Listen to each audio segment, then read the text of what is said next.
This past week here in New York, we wrapped up our third annual Education Nation Summit. It's a discussion NBC News is very proud to host. Every year, we're reminded of some of the bad news out there, like the fact that reading scores for the SATs just hit a 40-year low. But we also get to hear what's new, including how they are teaching a virtue that's been around a long time and coming back now in a big way.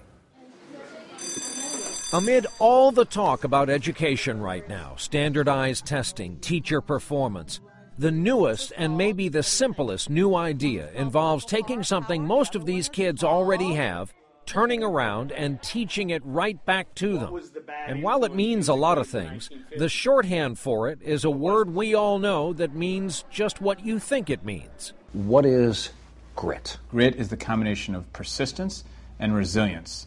So grit is being able to keep going through challenges and struggles, being able to work with focus independently. So that's the persistence part. The resilience, when you get knocked down, you bounce back up.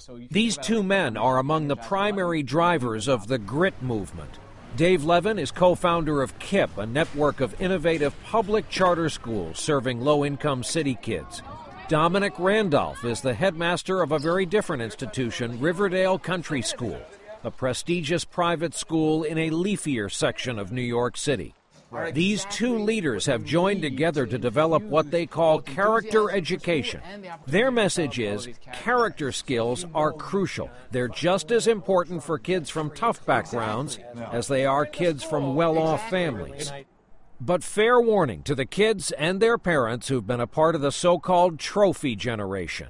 This new movement might come as a big shock in a society that has valued self-esteem above all else. You can do it. You can do anything. One that's been perfectly skewered by SNL. On the contrary, my self-esteem is through the roof because no one has ever been honest with me about how mediocre I am. And what if someone were to be honest with you? I would immediately cry. And that's accepted now. When I started teaching in the 90s, there was this sense that everyone had to be rewarded, where people didn't want kids to experience failure. When you enter the work world, it isn't all blue ribbons, and it isn't all everyone is equal. And I think we as a country, as a world, face enormous challenges, and we just have to make sure that kids and adults have the type of capacities in order to face up to those challenges. How do you get kids actually to not only experience failure, but recognize that those hard moments are the keys to future success? I always say I don't trust anyone who hasn't failed. Right. Mm-hmm. Right. And the kids we met here at KIPP already get it. Or do you think it's important to fail? It's important. It is. Why? Why is it important to fail? It's important to fail because, we all know that we're not perfect. We make mistakes every single day, and that's something that we grow from that. If we were all born perfect and we never made mistakes, we wouldn't be able to experience pain and struggle leads to success. I will keep this up. In most KIPP classrooms, they found a way to work grit into the lesson plan. The idea of struggle and character and determination. In this case, back in the Depression era. Why is the Great Depression one of the ultimate grit events in American history? And down the hall in the science classroom, the normally giggle-inducing topic of human reproduction in a room full of 13-year-olds turns into a lesson in self-control. Even though that there might be some funny stuff here, being able to control the laughing and bringing it back is just as important as any other skill you might ever have in your life. Self-control, which is often in really short supply in our society, has been proven to be a marker for success later in life. Psychologists famously proved that years ago in the hidden camera marshmallow test, one of which is shown here.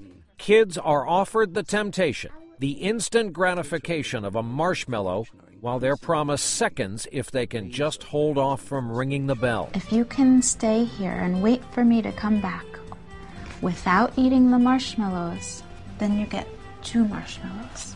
The kids who were able to marshal their marshmallow self-control and hold out for seconds would later score about 200 points higher on their SATs than the kids who gave in. It might just be a marshmallow, it's also a bit of grit in action. Interesting thing about the marshmallow test, The kids who succeeded at not eating the marshmallows didn't sit there and stare at the marshmallow. They found something to do to distract themselves. One little girl in the test uses her one arm to fight off the other. She's just 4 years old, and knowing that makes you wonder if she was just born with that kind of self-control. Can it be taught? Is it something, is grit, character, self-control, is that hardwired, or can you teach it into these kids? You can definitely teach character. You can definitely teach the behaviors that go along with each of the strengths. At KIPP, they've taken it a step further. The kids here get graded on character. You've heard of a GPA. These kids all receive a CPA, a character point average. And we were there when 14-year-old Jalissa learned her results. What needs improvement? Self-control. Sometimes I'll get upset. Other times I'll be able to control myself and be like, okay, I know why they're doing this. Your shoulder, like on your shoulder. 13-year-old Taya was told she needs to work on her attitude. What's wrong with your attitude? I don't like people telling me what to do, so I get like defensive, and yeah, it goes all downhill from there. School is a bad place to not be to be told what to. Yeah, but it's just, I don't know, it's just a reaction. She proudly reports her CPA has improved. They teach us here to like how to act, like our manners, our like how to act towards people, like because if you don't treat people with respect, then they won't give it back to you. So it's like that's just how life is. Let's be really provocative. You educate rich kids, you educate poor kids. Obviously around the margins. That can't be a blanket statement, but it's pretty true. What's going to be the difference if I hire one of each after you as educators are done with them?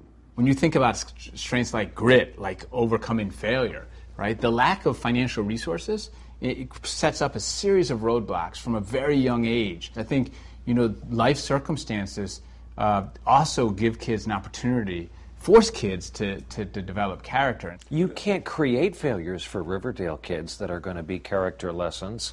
So what do you do if your kids have just had it better? Right. Yeah. I think for the kids who are very privileged, I think that you can actually bake into a school culture moments where they do fail, where they do find out that it's not as easy. And I think these two educators hope to provide a model for every school and every child all across the country.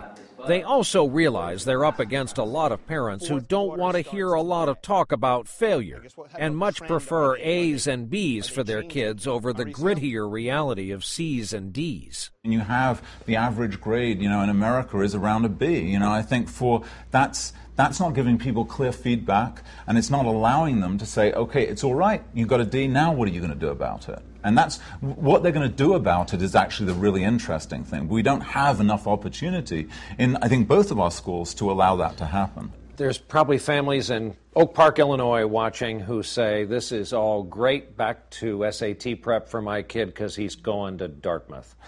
Do you ever see a day where a character will be ranked? Yes, CPA next to GPA, that's, right. Yes. Both men say that grit, character education, has raised academic performance. While there's no data to back that up, the proof, they say, can be heard in the voices of the students. Starting with Taya, who very proudly was able to work her way up to the first chair in the school orchestra. It feels good to be first chair. Like, people are looking at you and you have to lead them in a good way. So. How many first chairs are there? Yeah. It's just one, right? Only one person can have that role. So that means that you worked hard for something. Our thanks to everybody involved, especially the educators and the kids at KIPP Academy and Riverdale Country School.